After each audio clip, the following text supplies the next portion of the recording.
إلهي واسع الكرم ورب البيت والحرم، إليك أتيت منكسرا منيبا أغبر القدم.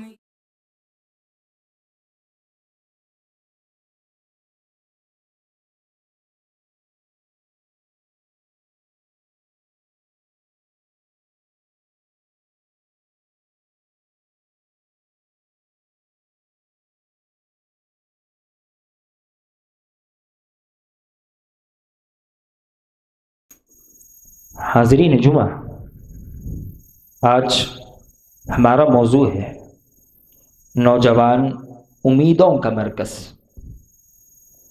نوجوان یہ کسی بھی قوم کی مضبوطی ہوتے ہیں، قوم کا بڑا قیمتی سرمایہ ہوتے ہیں۔ یہ نہ صرف حال کی تصویر اور عکس ہوتے ہیں، بلکہ مستقبل میں قوم کی بہتری اور بڑھوتری کا بڑا سبب ہوتے ہیں۔ ایک خوش اخلاق نوجوان، باہمت، باشعور، بلند حوصلے والا اپنی قوم کو ترقی کی راہ پر لا سکتا ہے، اس کا مستقبل بہتر بنا سکتا ہے۔ یہی وجہ ہے کہ قوم نوجوانوں کو بڑی امید کی نگاہ سے دیکھتی ہے۔ ہر انسان چاہتا ہے کہ نوجوان سب سے پہلے خود اپنا مستقبل بہتر بنائے، اس کے گھر کا مستقبل بہتر بنائے، معاشرے کا مستقبل بہتر بنائے، ساری قوم کا مستقبل بہتر بنائے۔ اس لیے کہ اللہ سبحانہ و تعالی نے نوجوانوں میں طاقت، ہمت، چستی اور کچھ کر گزرنے کا حوصلہ دیا ہوا ہے، اور اللہ سبحانہ و تعالی نے بھی اس بات کا بڑا لحاظ رکھا۔ عبداللہ بن عباس رضی اللہ تعالیٰ عنہ کہتے ہیں، ما بعث اللہ نبیا الا وهو شاب۔ اللہ سبحانہ و تعالی نے جتنے انبیاء علیہ السلام بھیجے وہ سارے کے سارے جوان تھے۔ اللہ نے انبیاء کو جوانی کی عمر میں نبوت جیسی عظیم نعمت سے نوازا، بلکہ بعض نوجوانوں کی عبادتوں اور ان کی زندگیوں سے خوش ہو کر اللہ سبحانہ و تعالی نے اپنی بابرکت کتاب میں ان کا تذکرہ فرمایا، جیسا کہ اصحاب کہف کا ذکر ہمیں ملتا ہے۔ اللہ نے کہا، انہم فتیۃ آمنوا بربہم وزدناہم ھدی، کہ وہ کچھ نوجوان تھے جو اپنے رب پر ایمان لانے والے تھے اور ہم نے ان کی ہدایت میں اضافہ کیا۔ اللہ سبحانہ و تعالی نے ابراہیم علیہ السلام کا تذکرہ کیا۔ آپ کی قوم آپ کو یاد کرتی ہے، کس انداز سے کہتی ہے، قالوا سمعنا فتى يذكرهم يقال له ابراہیم۔ جب بت توڑ دیے گئے تو قوم نے آپس میں ایک دوسرے سے سوال کیا کہ یہ حادثہ کیسے ہو گیا؟ لوگوں نے کہا، سمعنا فتى يذكرهم، ہم نے ایک نوجوان کو ان بتوں کا تذکرہ کرتے ہوئے سنا، یعنی وہ ان بتوں کو بھلا برا کہہ رہا تھا۔ یقال له ابراہیم، اس نوجوان کا نام ابراہیم ہے۔ اللہ سبحانہ و تعالیٰ نے ابراہیم علیہ السلام کی جوانی کی اس عبادت سے خوش ہو کر آپ کا تذکرہ جوانی کے حوالے سے قرآن میں فرمایا۔ ایسے ہی یوسف علیہ السلام کا تذکرہ اللہ سبحانہ و تعالیٰ نے قرآن میں فرمایا۔ اللہ نے کہا، وَلَمَّا بَلَغَ أَشُدَّهُ آتَيْنَاهُ عِلْمًا حُكْمًا وَعِلْمًا، جب یوسف علیہ السلام مضبوط ہو گئے، یعنی جوان ہو گئے، تو جوانی میں پہنچنے کے بعد ہم نے انہیں علم اور حکمت سے نوازا۔ ایسے ہی تذکرہ موسیٰ علیہ السلام کا بھی اللہ سبحانہ و تعالی نے فرمایا۔ اللہ سبحانہ و تعالی نے کہا، وَلَمَّا بَلَغَ أَشُدَّهُ وَاسْتَوَىٰ آتَيْنَاهُ حُكْمًا وَعِلْمًا، جب موسیٰ علیہ السلام جوانی کو پہنچے، مضبوط ہو گئے، تو ہم نے انہیں علم و حکمت سے نوازا۔ بلکہ اللہ سبحانہ و تعالی جوانوں کی عبادت سے خوش ہو کر ان سے وعدہ کیا ہوا ہے کہ وہ ایسے جوانوں کو جو اللہ کے لیے جینے والے ہوں، اپنی جوانی کا صحیح استعمال کرنے والے ہوں، قیامت کے دن انہیں عرش کے سائے میں جگہ نصیب فرمائے گا۔ نبی علیہ الصلوۃ والسلام نے 7 خوش قسمت لوگوں کا تذکرہ کیا۔ ان 7 خوش قسمت لوگوں میں سے نبی علیہ الصلوۃ والسلام نے کہا وَشَابٌ نَشَأَ فِي عِبَادَةِ اللَّهِ، وہ نوجوان جو اللہ سبحانہ و تعالیٰ کے لیے جیے، اللہ کے دین پر زندگی بسر کرے۔ اللہ سبحانہ و تعالیٰ ایسے نوجوان کو روز قیامت، اس دن جس دن اللہ کے سائے کے علاوہ کوئی سایہ نہیں ہوگا، اس نوجوان کو سایہ نصیب فرمائے گا۔ اللہ کے نبی علیہ الصلوۃ والسلام بھی نوجوانوں کی جوانی کی بڑی قدر کرتے ہیں۔ آپ علیہ الصلوۃ والسلام ہر پہلو سے نوجوانوں کی تربیت کرتے، انہیں سکھانے کی کوشش کرتے۔ کہیں اللہ کے نبی علیہ الصلوۃ والسلام نوجوانوں کو خاصتاً جوانی کے حوالے سے خطاب کرتے ہوئے انہیں عقیدے کی تعلیم دیتے، جیسے کہ اللہ کے نبی علیہ الصلوۃ والسلام نے عقیدے کی بڑی اہم تعلیم دیتے ہوئے کہا یا غلام انی اعلمک کلمات، اے بچے، اے نوجوان، میں تمہیں کچھ اہم کلمات سکھا رہا ہوں۔ حدیث طویل ہے۔ اللہ کے نبی علیہ الصلوۃ والسلام نے عقیدے کی اہم اور بنیادی باتیں عبداللہ بن مسعود عباس رضی اللہ تعالیٰ عنہ کو سکھائی۔ اسی طرح اللہ کے نبی علیہ الصلوۃ والسلام نوجوانوں کو عبادتوں پر ابھارتے ہیں۔ عبداللہ بن عمر رضی اللہ تعالیٰ عنہ کے سلسلے میں آتا ہے، نبی علیہ الصلوۃ والسلام نے انہیں دیکھا، کہا نعم الرجل عبداللہ، عبداللہ کیا بہترین نوجوان ہے، لو کان یصلی من اللیل، کتنا بہتر ہوتا کہ یہ رات میں عبادت کر لیا کرتا، رات کا قیام بھی کر لیتا۔ سالم کہتے ہیں اس کے بعد میں نے عبداللہ بن عمر رضی اللہ تعالیٰ عنہ کو دیکھا، فکان لا ینام من اللیل الا قلیلا، آپ اللہ کے نبی علیہ الصلوۃ والسلام کی اس ہدایت پر اس قدر عمل کرتے کہ رات کم ہی سویا کرتے، اور جس قدر ممکن ہو سکے اللہ سبحانہ و تعالیٰ کے حضور عبادت میں مشغول رہتے۔ اسی طرح اللہ کے نبی علیہ الصلوۃ والسلام نے کبھی نوجوانوں کو برے اخلاق سے محفوظ رہنے کی تاکید کی۔ آپ علیہ الصلوۃ والسلام نے کہا یا معشر الشباب من استطاع منکم الباءۃ فلیتزوج فانہ اغض للبصر واحسن للفرج۔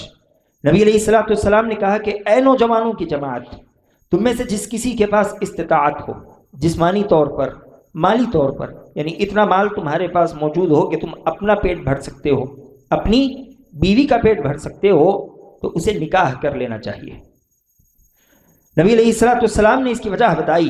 آپ علیہ الصلوۃ والسلام نے کہا فإنہ اغض للبصر واحسن للفرج، اس لیے کہ نکاح تمہاری نگاہوں کی حفاظت کرے گا، تمہاری نگاہوں کو جھکا دے گا، تمہاری شرمگاہوں کی حفاظت کا بڑا ذریعہ بنے گا۔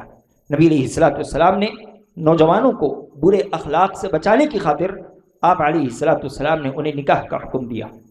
اسی حدیث کے آخر میں اللہ کے نبی علیہ الصلوۃ والسلام نے کہا فمن لم یستطع فعلیہ بالصوم، جس کسی کے پاس استطاعت نہ ہو جسمانی طور پر یا مالی طور پر، تو اسے چاہیے کہ وہ روزہ رکھے۔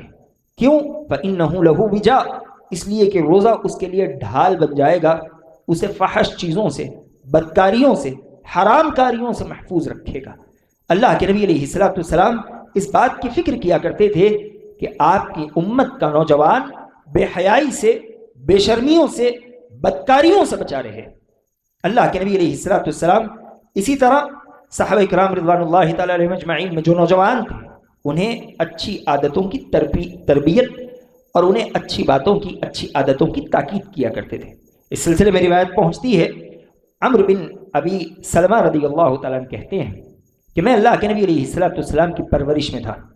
یہ آپ کی زوجہ محترمہ ام سلمہ رضی اللہ تعالیٰ عنہ کے بیٹے تھے، کلالہ تھے، نبی علیہ الصلوۃ والسلام کی پرورش میں تھے۔ نبی علیہ الصلوۃ والسلام نے دیکھا کہ نوجوان بچہ دستر پر بیٹھا ہے، لیکن اس کا ہاتھ تھالی میں ہر جگہ گھوم رہا ہے، پھر رہا ہے۔ نبی علیہ الصلوۃ والسلام نے انہیں اچھے اخلاق کی تربیت دی، تعلیم دی۔ نبی علیہ الصلوۃ والسلام نے کہا یا غلام سم اللہ وکل بیمینک وکل مما یلیک، اے نوجوان جب کھانا شروع کرو تو اللہ سبحانہ و تعالیٰ کا نام لے کر کھایا کرو، بسم اللہ کہہ کر کھانے کی شروعات کرو، اور یاد رکھو سیدھے ہاتھ سے کھایا کرو، اور یہ بھی یاد رکھو کہ جو تمہارے قریب ہے وہی کھایا کرو، دوسروں کی چیزوں پر نظر نہ رکھا کرو، جو دور کی چیزیں ہیں اسے لینے کی فکر نہ کیا کرو۔ یہ اچھے اخلاق ہیں، یہ مکارم اخلاق ہیں جس کی اللہ کے نبی علیہ الصلوۃ والسلام نے نوجوانوں کو تاکید کی۔ اسی طرح معاذ بن جبل رضی اللہ تعالیٰ عنہ کہتے ہیں کہ ایک روز میں اللہ کے نبی علیہ السلام کے پاس پہنچا اور میں نے نبی علیہ السلام سے سوال کیا اور کہنے لگا یا رسول اللہ اوصنی، اللہ کے نبی علیہ السلام مجھے کچھ وصیت کر دیجیے، کچھ ایسی بات بتا دیجیے جس پر میں عمل کروں اور وہ میرے لیے بہتر ہو جائے۔ نبی علیہ السلام نے اس نوجوان کے دل میں اللہ سبحانہ و تعالیٰ کا ڈر پیدا کیا، انہیں وصیت کی اور کہا اتق اللہ حیث ما کنت، میں تمہیں وصیت کرتا ہوں اس بات کی کہ جہاں کہیں رہو، جس حال میں رہو، اللہ سبحانہ و تعالیٰ سے ڈرتے رہا کرو۔ اللہ کے نبی علیہ السلام نوجوانوں کی ہر ناحیے سے تربیت کرتے، ان کی جوانی کی حفاظت کی فکر کرتے۔ اسی طرح اللہ کے نبی علیہ السلام نے نوجوانوں کو علمی میدان میں بھی بڑا آگے بڑھایا۔ عبداللہ بن مسعود رضی اللہ تعالیٰ عنہ کہتے ہیں کہ میں نے جب اسلام قبول کیا تو اس وقت میری عمر 19 برس تھی۔ میں نے اللہ کے نبی علیہ السلام سے کہا علمنی من هذا القول، اللہ کے نبی علیہ السلام آپ جس قرآن کی تلاوت کر رہے ہیں، جو کلام دہرا رہے ہیں، یہ کلام مجھے بھی سکھا دیجیے، میں قرآن سیکھنا چاہتا ہوں۔ اللہ کے نبی علیہ السلام نے ان سے کہا انک غلام معلم، عبداللہ تم بڑے شاندار نوجوان ہو جس کے اندر سیکھنے کا مادہ ہے، تم سیکھ سکتے ہو۔ عبداللہ بن مسعود رضی اللہ تعالیٰ عنہ کہتے ہیں کہ مجھے تمام صحابہ پر یہ شرف حاصل ہے کہ میں نے اللہ کے نبی علیہ السلام کی زبانی 70 قرآن کی صورتوں کو یاد کر لیا۔ میرے علاوہ سارے کے سارے صحابہ کی جماعت میں سے ایک صحابی بھی ایسا نہیں جس نے اللہ کے نبی علیہ السلام کی زبانی اتنی صورتوں کو یاد کیا ہو، میں نے یاد کیا۔ اللہ کے نبی علیہ السلام نوجوان صحابہ کو علم میں آگے بڑھاتے۔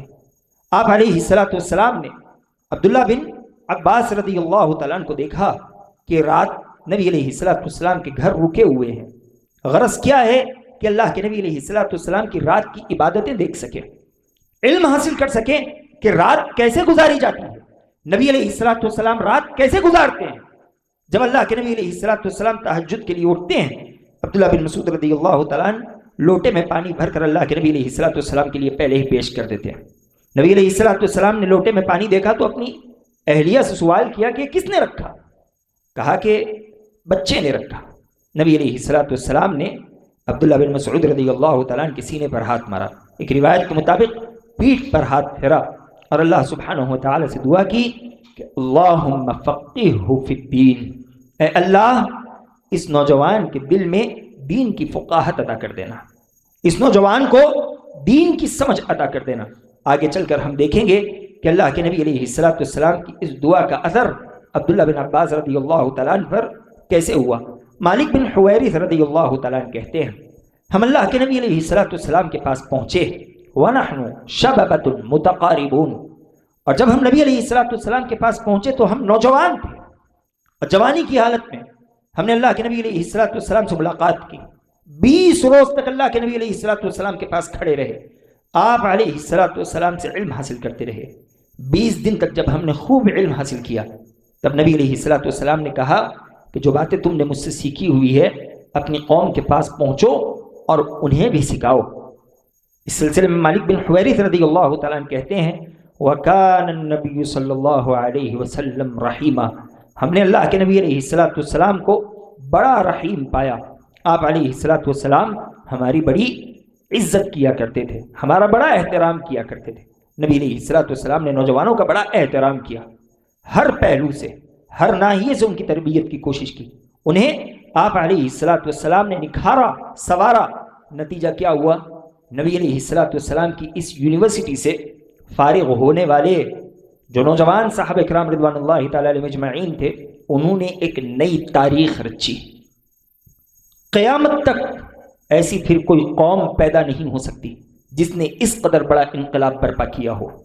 اختصار کے ساتھ دیکھتے ہیں کہ اللہ کے نبی علیہ السلام کی اس جامعہ سے، نبی علیہ السلام کی اس یونیورسٹی سے فارغ ہونے والے نوجوان کیسے کیسے نکلے۔ سب سے پہلے بات کریں تو ہم مفسرین صحابہ کرام رضوان اللہ تعالی علیہم اجمعین کی بات کرتے ہیں، وہ صحابہ جنہوں نے صرف جوانی کی عمر میں اللہ کے نبی علیہ السلام سے تفسیر سیکھی۔ سب سے پہلے بات آتی ہے علی بن ابی طالب رضی اللہ تعالیٰ عنہ کی۔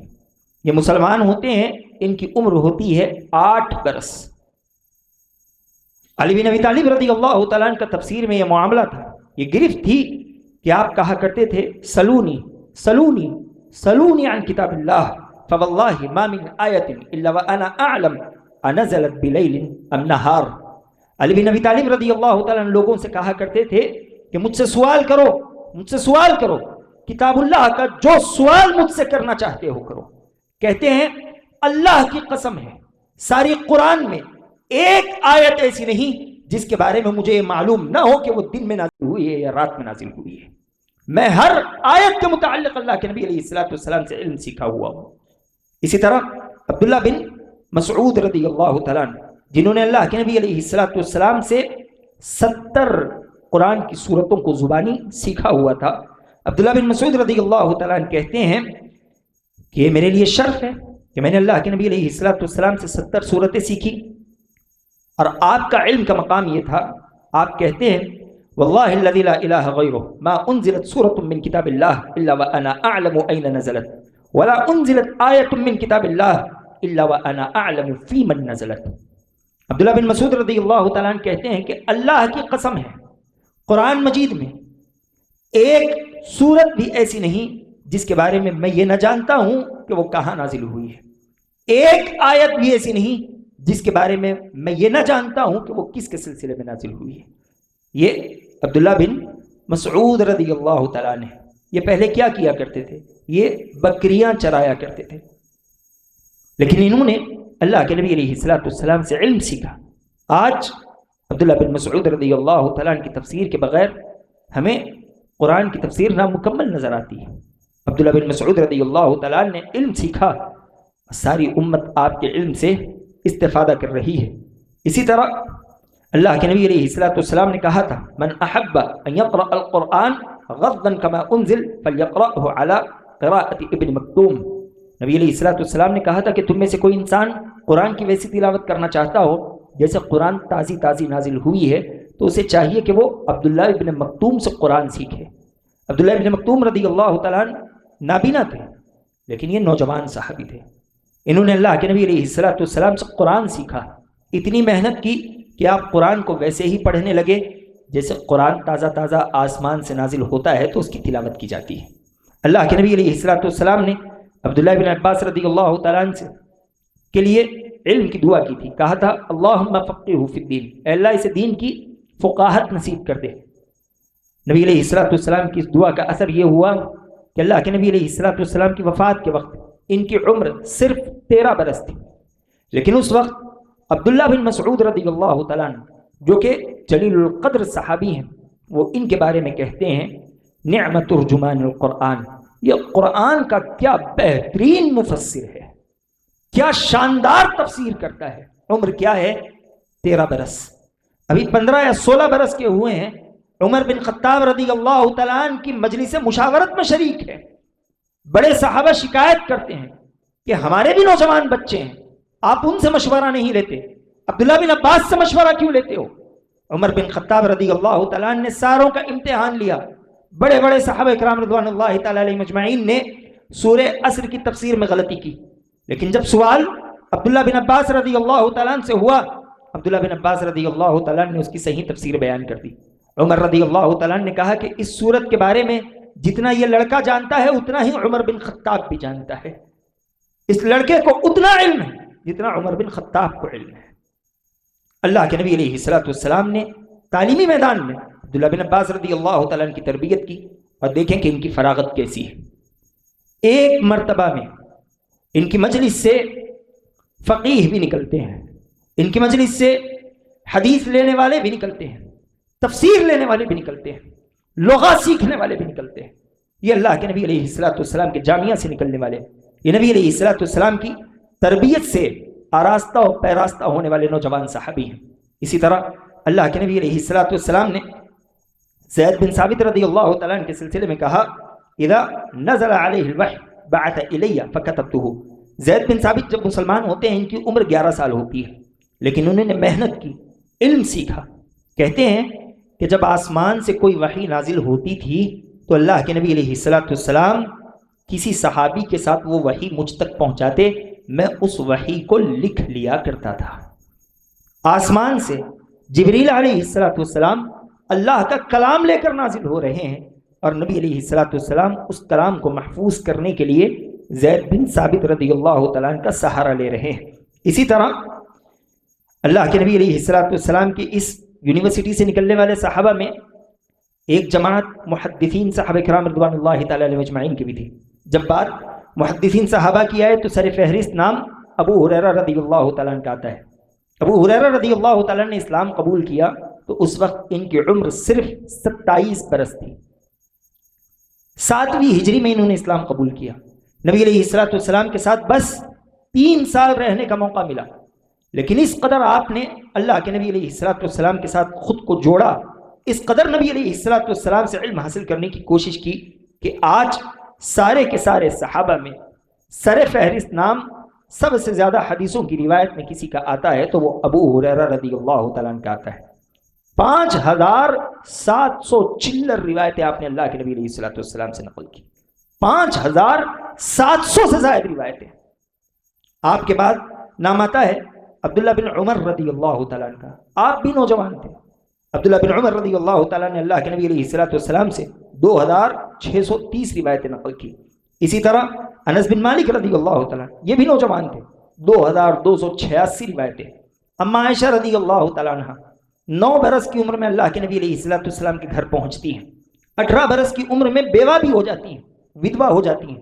اما عائشہ رضی اللہ تعالیٰ عنہ نے اللہ کے نبی علیہ السلام سے 2210 روایتیں نقل کی۔ اسی طرح عبداللہ بن عباس رضی اللہ تعالیٰ عنہ 1660 روایتیں اللہ کے نبی علیہ السلام سے نقل کرتے ہیں۔ جابر بن عبداللہ رضی اللہ تعالیٰ عنہ نوجوان ہیں، 1540 روایتیں اللہ کے نبی علیہ السلام سے نقل کرتے ہیں۔ سب نوجوان ہیں۔ آج انہی کی روایتوں کے بل بوتے ہم صحیح دین پر عمل کر پا رہے ہیں۔ ان نوجوانوں نے ہمارا مستقبل سنوارا، انہوں نے محنت کی، آج تک ہم ان کی محنتوں کے سہارے چل رہے ہیں۔ امید کرتے ہیں کہ انہی کی محنتوں کے سہارے ہم جنت تک پہنچ جائیں گے۔ ابو ہریرہ رضی اللہ تعالیٰ نے صرف 3 سال اس قدر محنت کی کہ قیامت تک دنیا ان کی حدیثوں کی محتاج ہے۔ اما عائشہ رضی اللہ تعالیٰ عنہ 9 سال سے 18 سال کے درمیان میں آپ نے اس چھوٹی سی عمر میں اتنی محنت کی کہ اگر آپ کی روایتیں چھوڑ دی جائے تو آج ہم سے آدھا دین چھوٹ جائے گا۔ یہ تھے محدثین صحابہ کرام رضوان اللہ تعالیٰ علیہ اجمعین جو اللہ کے نبی علیہ السلام کی یونیورسٹی سے نکلنے والے۔ اسی طرح جرنیل صحابہ، نبی علیہ السلام نے نوجوان صحابہ کی اس میدان میں بھی بڑی تربیت کی۔ سب سے پہلے بات کرتے ہیں معاذ اور معوذ کی، بڑے جرنیل تھے۔ انہوں نے 10 سال یا 11 سال یا 9 سال یا 10 سال کی عمر میں اس امت کے فرعون کو کاٹ کر رکھ دیا۔ اسامہ بن زید رضی اللہ تعالیٰ اللہ کے نبی علیہ السلام نے 17 برس کی عمر میں انہیں لشکر کا امیر بنا دیا، اور وہ لشکر اس وقت کے سب سے سپر پاور ملک سے مقابلہ کرنے کے لیے نکل پڑا، روم سے مقابلہ کرنے کے لیے۔ اس لشکر میں ابو بکر بھی ہیں، عمر بھی ہیں، عثمان بھی ہیں، علی بھی ہیں، ابو عبیدہ بن جراح بھی ہیں رضوان اللہ علیہ اجمعین۔ لیکن اللہ کے نبی علیہ السلام نے اس نوجوان کا انتخاب کیا، اس لیے کہ نوجوانوں میں بڑا جذبہ ہوتا ہے، نوجوانوں میں ولولہ ہوتا ہے، یہ وہ کچھ کر سکتے ہیں جو قوم کے دوسرے لوگ نہیں کر سکتے۔ نتیجہ کیا نکلا؟ نبی علیہ السلام کی وفات کے بعد جب یہ لشکر واپس لوٹتا ہے، مال غنیمت کے ساتھ لوٹتا ہے۔ اطراف و اکناف کے جتنے علاقے تھے سارے کے سارے مسلمانوں سے ڈرنے لگے کہ یہ قوم بڑی مضبوط ہے، اس کا نبی ابھی گزرا ہے، لیکن نبی کے گزرنے کا اثر بھی ان پر نہیں۔ یہ روم سے لڑنے کے لیے نکل پڑے، روم سے ٹکر لینے کے بعد فاتحانہ انداز سے جیتے ہوں کی شکل میں واپس لوٹ رہے ہیں۔ بات کریں خالد بن ولید رضی اللہ تعالیٰ عنہ کی، جب انہوں نے اسلام قبول کیا ان کی عمر 25 برس یا 27 برس تھی۔ اسلام میں آنے کے بعد انہوں نے 100 سے زائد جنگیں لڑی اور ایک جنگ بھی کبھی ان کے ہاتھ پر ناکام نہیں ہوئی۔ 100 سے زائد جنگیں۔ اللہ سبحانہ و تعالیٰ نے اس نوجوان کو ہر جنگ میں فتح و نصرت سے نواز دیا۔ نوجوانوں کی عبادتیں اللہ سبحانہ و تعالیٰ کو بڑی پسند آتی ہیں۔ بات کریں دعات صحابہ کرام رضوان اللہ تعالیٰ علیہ اجمعین کی، سر فہرست نام آتا ہے مصعب بن عمیر رضی اللہ تعالیٰ، داعی مدینہ۔ اللہ کے نبی علیہ السلام نے 23 سال یا 24 سال کی عمر میں انہیں مدینہ کا داعی بنا کر بھیجا۔ 1 سال کے کم عرصے میں مصعب بن عمیر رضی اللہ تعالیٰ نے اس پرفتن دور میں، جس دور میں اسلام کا کوئی نام و نشان نہیں، کوئی بول بالا نہیں، اسلام کا نام سننے پر لوگوں کو مارا جاتا تھا، ان کی جان لے لی جاتی تھی، اس پرفتن دور میں کہا جاتا ہے کہ مصعب بن عمیر رضی اللہ تعالیٰ نے 1 سال کے اندر اندر مدینہ کے اکثر لوگوں کو دائرہ اسلام میں داخل کر دیا۔ بعض واقعات تو ایسے ہیں کہ قبیلہ بنو اشہل، صبح میں آپ نے دعوت دی، شام ہوتے ہوتے سارا کا سارا قبیلہ بنو اشہل دائرہ اسلام میں داخل ہو گیا۔ اسعد بن زرارہ، سعد بن معاذ رضی اللہ تعالیٰ عنہ جیسے جلیل القدر صحابہ نے ان کے ہاتھ پر اسلام قبول کیا۔ اللہ کے نبی علیہ السلام کی اس یونیورسٹی سے دعات صحابہ کرام رضوان اللہ تعالیٰ علیہ مجمعین نے بھی جوانی کی حالت میں اس میدان میں تربیت حاصل کی، انہوں نے بڑے کارنامے انجام دیے۔ معاذ بن جبل رضی اللہ تعالیٰ عنہ، نبی علیہ السلام نے جوانی کی حالت میں انہیں یمن کا داعی بنا کر بھیج دیا۔ یمن کا داعی، وہاں جن کے پاس پہلے سے آسمانی کتابیں موجود تھیں، اللہ کے نبی علیہ السلام نے اس نوجوان کو بھیجا کہ جاؤ، اب وہاں تمہاری ذمہ داری ہے کہ تم وہاں کام کرو۔ اب بڑا بہترین پھل معاذ بن جبل رضی اللہ تعالیٰ عنہ کی دعوت سے سامنے آیا۔ یہ تمام تر مثالیں آپ کے سامنے بیان کرنے کا مقصد یہی ہے کہ نوجوان اگر ٹھان لے، اپنی جوانی کا صحیح استعمال کرے، اللہ سبحانہ و تعالی ان کی جوانیوں میں بڑی برکتیں دیتا ہے۔ آج بھی قوم کو نوجوانوں سے بڑی امیدیں ہیں، اس لیے کہ انہی کے چہرے میں قوم کا مستقبل نظر آتا ہے۔ اگر نوجوان قوم کی مستقبل، قوم کی امیدوں پر کھرا اترے تو اس کی عزت بنے گی، اس کے گھر محلے معاشرے کی عزت بنے گی، قوم عزت دار ہو جائے گی۔ اگر نوجوان اپنے سے جڑی امیدوں کو نظر انداز کر دے، صبح کرے شام کرے، عمر ایسے ہی تمام کرے، تو یہ نوجوان بھی نقصان کے دہانے پر پہنچے گا اور اس کے پیچھے پیچھے ساری قوم بھی تباہی کے دہانے پر پہنچ جائے گی۔ اس لیے کہ یہی قوم کا سب سے قیمتی سرمایہ ہے۔ نوجوانوں کو اپنے سے جڑی امیدوں کو سمجھنے کی ضرورت ہے۔ آج علم کے میدان میں ہمارا کیا مقام ہے؟ نہ ہم دین علم سے ڈھنگ سے واقف ہیں، نہ دنیاوی علم میں ہمارے کارنامے۔ ہمارے اسلاف تھے جنہوں نے بڑی بڑی ایجادات کر دی، لیکن آج ہم ہمارے اسلاف کے علم کو اوروں کے سامنے قطار میں کھڑے ہوئے لیتے ہیں۔ انہوں نے طب ظاہر کی، انہوں نے ہندسے کا علم دیا، اور یہ ساری انجینئرنگز، یہ ڈاکٹریٹ کی ڈگریز، یہ ساری دوسروں کے پاس چلی گئی۔ آج ہم ان کے سامنے قطار میں ان کے سامنے ہاتھ پھیلائے کھڑے ہوتے ہیں کہ ہمیں تم سے کچھ لینا ہے، ہم تمہارے محتاج ہیں، حالانکہ یہ سارا علم ہمارے اسلاف کا دیا ہوا ہے، انہوں نے محنت کی تھی۔ آج بھی اگر نوجوان اپنی قیمت سمجھے گا، اپنے سے جڑی امیدوں کی قدر کرے گا، امیدوں پر کھرا اترنے کی کوشش کرے گا، اللہ سبحانہ و تعالی ضرور بالضرور اس قوم کی حالت کو ویسے ہی بدلے گا جیسے اللہ نے پچھلی قوموں کی حالت بدلی ہوئی ہے۔ وگرنہ وہی رفتار بے ڈھنگی جو پہلے تھی سو اب بھی ہے، تو پھر شاید وہ دن دور نہیں جس میں ہماری ذلت و رسوائی اور بڑھ جائے۔ ملک کے حالات بدل رہے ہیں، گھروں کے حالات بدل رہے ہیں، اس نازک وقت میں ہمیں ہماری ذمہ داریوں کے سمجھنے کی ضرورت ہے۔ ابھی بھی کھیل تماشے کے عالم میں اگر ہماری جوانیاں گزر جائیں تو جو دستک بازو والے کے دروازے پر ہو رہی ہے، اگلا نمبر ہمارے دروازے کا ہوگا۔ دعا ہے کہ الہ العالمین جو باتیں کہی گئی ہیں سمجھتے ہوئے اس پر عمل کرنے والا بنا، آمین۔ سبحان وآخر دعوانا الحمد للہ رب العالمین۔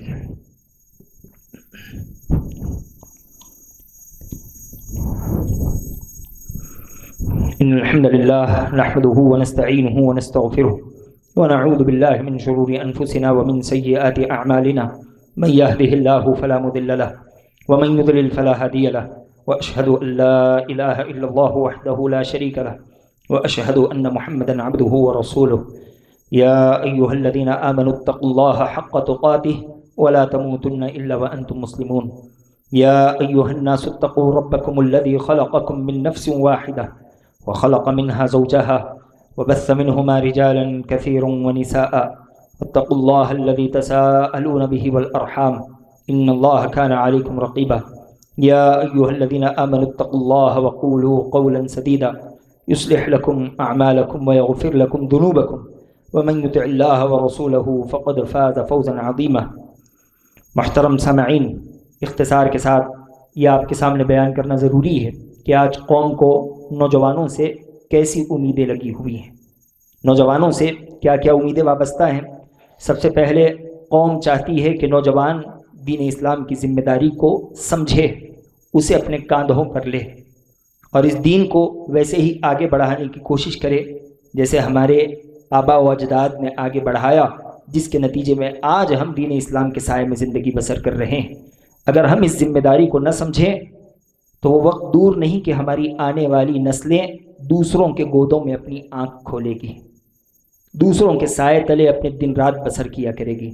اگر آنے والی نسلوں کو مسلمان دیکھنا چاہتے ہیں تو نوجوانوں کو اپنی ذمہ داری کو سمجھنا پڑے گا۔ قوم کو ان سے جو یہ امید لگی ہوئی ہے، اس امید پر کھرا اترنا پڑے گا۔ اسی طرح نوجوانوں سے ایک امید یہ بھی لگی ہوئی ہے کہ وہ تعلیمی میدان میں ترقی پیدا کریں، وقت کو ضائع نہ کریں، جو وقت ان کے ہاتھ غنیمت سمجھیں اور جس قدر ممکن ہو سکے مضبوط تعلیم حاصل کرنے کی کوشش کریں۔ اخلاقی اعتبار سے، سماجی اعتبار سے نوجوانوں کو بہتر ہونے کی ضرورت ہے۔ آج ہر گرا ہوا اخلاقی پہلو ہمیں مسلمان نوجوانوں میں نظر آتا ہے۔ اسی طرح اتحاد کی ضرورت ہے۔ بات بات پر لڑنا جھگڑنا، ایک دوسرے سے تعلقات کو ختم کر لینا، یہ عادت قوم کو کمزور کرتی ہے۔ قوم کو ہم مضبوط بنانا چاہتے ہیں تو آپسی اتحاد کو مضبوط بنانا ہوگا، آپسی تعلقات کو بہتر بنانا ہوگا۔ اسی طرح امت چاہتی ہے یا قوم چاہتی ہے کہ نوجوان مالی اعتبار سے بہتر ہو جائے۔ آپ مالی اعتبار سے مضبوط ہوں گے، آپ آگے بڑھ سکیں گے۔ آپ کے پاس مال نہیں ہوگا تو آگے بڑھنے میں آپ کے لیے بڑی دشواریاں ہوں گی، بڑی اڑچنیں ہوں گی۔ تو جو وقت ہاتھ ہے اس وقت کو استعمال کرتے ہوئے حلال کمانے کی کوشش کریں، بیجا اسراف میں اپنے پیسوں کو تباہ و برباد نہ کریں۔ اللہ سبحانہ و تعالیٰ نے مال کی جو نعمت جسے دی ہوئی ہے اسے اس نعمت کی قدر کرنی چاہیے، جس قدر ممکن ہو اس نعمت کی حفاظت کرنی چاہیے، تاکہ یہ مال ہماری نسلوں کے کام آ سکے، تاکہ یہ مال اس قوم کے کام آ سکے، دین اسلام کی ترقی میں اپنا کردار ادا کر سکے۔ اسی طرح آج یہ قوم چاہتی ہے کہ نوجوان ٹیکنالوجی میں اپنا ایک کردار ادا کرے۔ آج اس میدان کی جتنی بڑی بڑی کرسیاں ہیں، جتنے بڑے بڑے عہدے ہیں، اس پر دوسرے سوار ہیں اور ہمارے نوجوان ان کے پاس نوکر بنے کھڑے رہتے ہیں۔ الفاظ سخت ہیں لیکن یہی ہماری سچائی ہے۔ خال خال کوئی داڑھی رکھنے والا کسی عہدے پر نظر آ جائے وہ بھی غنیمت ہے، وگرنہ ہمارا مسلم نوجوان کسی کمپنی میں جاتا ہے، کوشش کرتا ہے کہ وہ اپنا مسلمان ہونے کا نام بھی اس انداز سے توڑ مڑوڑ کر پیش کرے کہ سامنے والے کو پتہ بھی نہ چلے کہ مسلمان ہے۔ وہ اپنی تمام تر عادتوں کو چھپانا چاہتا ہے، دوسروں کی عادتوں میں خود کو ڈھالنا چاہتا ہے، ان کی طرح ناچنا گانا چاہتا ہے، ان کی طرح لباس پہننا چاہتا ہے۔ یہ ذلت کی آخر حد ہے جس پر ہم پہنچ چکے ہیں۔ قوم چاہتی ہے کہ نوجوان مسلمان ہے تو مسلمان بن کر زندگی گزارے، اس لیے کہ یہی اسلام کا مستقبل ہے۔ یہ اسلام کو چھوڑ دے گا تو پھر کیا وہ دشمن جو آج اسلام کو مٹانا چاہتے ہیں وہ اسلام کو باقی رکھیں گے؟ ہم خود باقی نہیں رکھ سکتے تو ہمارا دشمن تو پہلے ہی سے تباہ و برباد کرنے کے در پہ ہے، وہ تو اسے نیست و نابود کر دے گا، صفحہ ہستی سے اس کا نام مٹانے کی کوشش کرے گا۔ اسی طرح امت چاہتی ہے کہ آج نوجوان خدمت خلق کا مادہ، خدمت خلق یعنی انسانیت اور دوسری مخلوقات کی مدد کا درد اپنے اندر پیدا کرے۔ آج کے نوجوانوں کو ماں باپ کی مدد کی فکر نہیں ہوتی، خاندان کے بوڑھوں کی مدد کی فکر نہیں ہوتی، یہ کیا اوروں کی خدمت کریں گے؟ سب سے پہلے انہیں اپنے اہل و عیال، اپنے خاندان کی خدمت کی فکر ہونی چاہیے۔ دیکھیں جم میں ایک نوجوان 100 کلو کا ڈمبل اٹھاتا ہے، 150 کلو کی بینچ مارتا ہے، لیکن وہیں اس کا بوڑھا باپ مشکل کے ساتھ 15 کلو کا تھیلا ہاتھ میں اٹھا لے تو یہ اس کے ہاتھ سے اس تھیلے کو لینے میں شرم محسوس کرتا ہے۔ یہ نوجوان کے اندر خدمت خلق کیسے پیدا ہوگی؟ پہلے انسان اپنے اہل و عیال کے ساتھ بہترین خدمت کا بہترین تصور پیدا کرے، بہترین تصویر پیش کرے، آگے چل کر اللہ سبحانہ و تعالی وہ مادہ دے گا کہ جس مادے کے ذریعے ہم قوم کی خدمت بھی کر سکیں گے۔ اس میں افراط و تفرید ہے، بہت سے لوگ کتوں کو پانی پلا رہے ہیں، لیکن بوڑھے باپ کو ایک گلاس پانی پلانے میں انہیں کراہت محسوس ہوتی ہے۔ ان پر یہ عمل بوجھ نظر آتا ہے۔ دوسروں سے وعدہ کرتے ہیں کہ چاند تارے توڑ لائیں گے، پہاڑ اٹھا دیں گے، یہ پھینک دیں گے۔ بوڑھی ماں ایک کوتمیر کا کٹا منگا لے تو اس کے آنکھ پر پہاڑ کی طرح محسوس ہونے لگتا ہے۔ یہ نوجوان کی حالت ہے۔ اللہ سبحانہ و تعالی حفاظت کرے۔ یہ حالت رکھتے ہوئے ان کی امیدیں ایسی کہ فلانا ملک فتح کر لیں گے، فلانی چیز اٹھا دیں گے، یہ پٹک دیں گے۔ اس حالت پر الغرض ضرورت ہے اپنی حالت کو بدلنے کی۔ حالت نہیں بدلے گی تو سمجھ لیجئے کہ ہمارا مستقبل کبھی بدلنے والا نہیں ہے۔ عباد اللہ رحمنی ورحمکم اللہ، ان اللہ یأمر بالعدل والإحسان وإیتاء ذی القربى وینہی عن الفحشاء والمنکر والبغی یعظکم لعلکم تذکرون اذکروا اللہ یذکرکم وادعوہ یستجب لکم ولذکر اللہ تعالی اولی واکبر واللہ یعلم ما تصنعون۔